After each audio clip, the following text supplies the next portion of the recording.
বিশ্বনবী সাল্লাল্লাহু আলাইহি ওয়াসাল্লামের ন্যায় পরায়ণতা কেমন ছিল?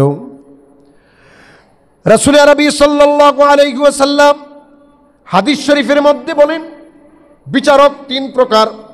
এক প্রকার বিচারক হলো যে আল্লাহর বিধান জানে এবং ইনসাফপূর্ণ বিচার করে,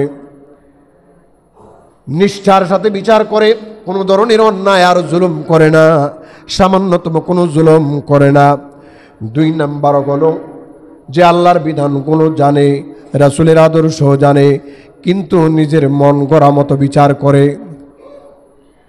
টাকা পয়সা হাদিয়া পেলে, একটু ঘুষ পাইলে বিচার ঘোরায় দেয়, নিজের দলের লোক হলে বিচার ঘোরায় দেয়, নিজের সন্তান হলে বিচার ঘোরায় দেয়, নিজের আত্মীয় স্বজন হলে বিচার ঘোরায় দেয়, অন্য দলের লোক হলে বিচারটাকে ভিন্ন রকম খাতে ঘোরায় দেওয়া হয়। রাসূলুল্লাহ সাল্লাল্লাহু আলাইহি ওয়াসাল্লাম বলেন, তিন নম্বর বিচারক হলো ওই ব্যক্তি যে ইনসাফও জানে না, আল্লাহর বিধানও জানে না, এবং ইনসাফ কি করবে না করবে এই বিষয় সম্পর্কেও তার কোনো ধারণা নাই। বিচারক কয় প্রকার? আল্লাহর বিধান জানে, রাসূলের আদর্শ জানে, ইনসাফ করে। আল্লাহর বিধান জানে, আদর্শ জানে, কিন্তু সময় মতো বেইনসাফি করে।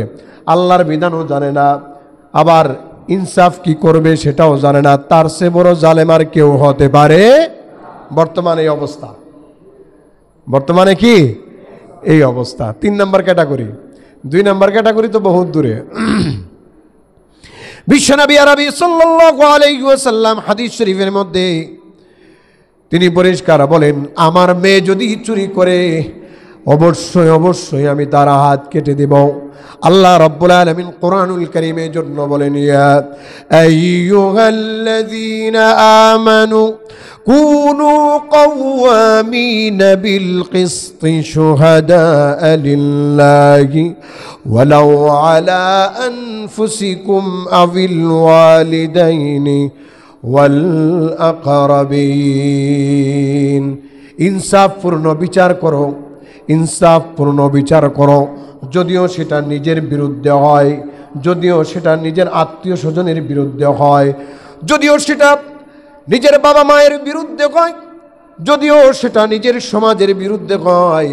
যদি এমন ইনসাফ করে চলতে পারো তাহলে তোমার দুনিয়াও সফল হবে, আখিরাতও সফল হয়ে যাবে। ঘোষণাকার রব্বুল আলামিন বলেন, ইআদিলু হুয়া আকরাবু লিত্তাকওয়া।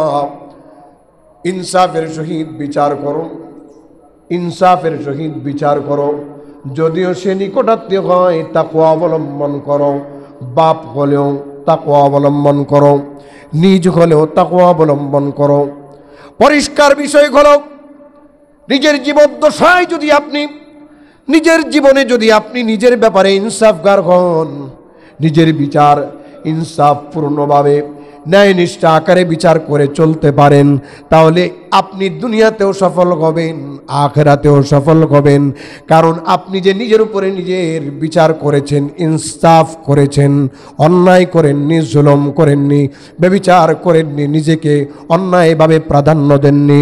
আল্লাহ রাব্বুল আলামিন আপনার পরিস্থিতি দেখে কিয়ামতের ময়দানে আপনার জন্য বিচার ফায়সালা আপনার পক্ষে ঘোড়ায়া দিবেন, আর বলবেন, ইয়া আইয়াতুহান নাফসুল মুতমাইন্নাহ ইরজিই ইলা রাব্বিকি রাদিয়াতাম মারদিয়াহ ফাদখুলি ফি ইবাদি ওয়াদখুলি জান্নাতি।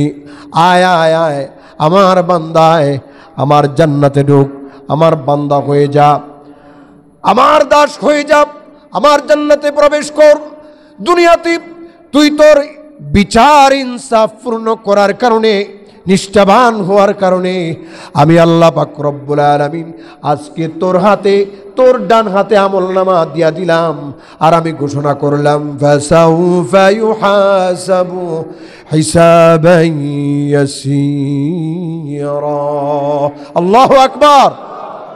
আল্লাহ যার জন্য সহজ হয় তার জন্য সব সহজ, আর আল্লাহ যার জন্য কঠিন তার জন্য সব কঠিন। কাজেই খুব সাবধানে চলবেন। রাসূল আরবি সাল্লাল্লাহু আলাইহি ওয়াসাল্লাম জীবদ্দশায় একটা বেইনসাফিও করেনি, করছেন? সবচেয়ে বেশি ইনসাফগার ছিলেন। তার ইনসাফের মধ্যে কোনো ধরনের কোনো ত্রুটি ছিল না। এমনভাবে বিচার করেছেন এক ইহুদি তার জমিনের সমস্যা নিয়ে বিশ্বনবী মুহাম্মদুর রাসূলুল্লাহ সাল্লাল্লাহু আলাইহি ওয়াসাল্লামের দরবারে আসলো, মুসলমানের বিপক্ষে ফয়সালা দিলেন। ওই মুসলমান আবু বকরের দরবারে গেল। আবু বকর সিদ্দিক রাদিয়াল্লাহু আনহু ফিরায় দিলেন। হযরতে ওমরের দরবারে গেল। হযরতে ওমর ইবনুল খাত্তাব রাদিয়াল্লাহু আনহু বলেন, আসো তোমার ফয়সালা করছি। ঘর থেকে তরবারিটা এনে সোজা দ্বিখণ্ডিত করে দিলেন। হযরতে রাসূল আরবি সাল্লাল্লাহু আলাইহি ওয়াসাল্লাম পেরেশানির মধ্যে পড়ে গেলেন, এটা কি হলো? এবার তো হত্যার বিনিময়ে হযরতে ওমরের হত্যা হওয়া লাগবে, এটা আল্লাহর ফয়সালা। কিসাসের বিনিময়ে কিসাস, হত্যার বদলে হত্যা। আল্লাহ রাব্বুল আলামিনের আইন তার উপর জারি হয়ে যাবে।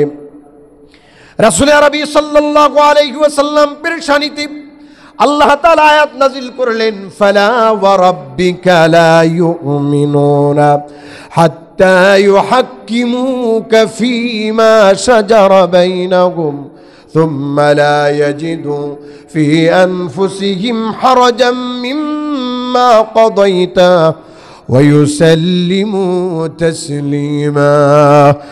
আল্লাহর বিধান, আল্লাহর বিচার ফয়সালা কেউ যদি সন্তুষ্ট চিত্তে না মানে, আল্লাহ তার নিজের কসম করে বলতেছেন, আমি আল্লাহ নিজ সত্তার কসম করে বলছি, আমার হাবিব এই লোকটা কখনো মুমিন হতে পারবে না। আপনি ফয়সালা দিয়েছেন, আপনার ফয়সালা সে মানেনি। আবু বকরের দরবারে গিয়েছে, ওমরের দরবারে দিয়ে গিয়েছে, ওমর যা করেছে সঠিক কাজ করেছে। অতএব আমি আল্লাহ রাব্বুল আলামিন ওমরের পক্ষে সাফাই গাইলাম।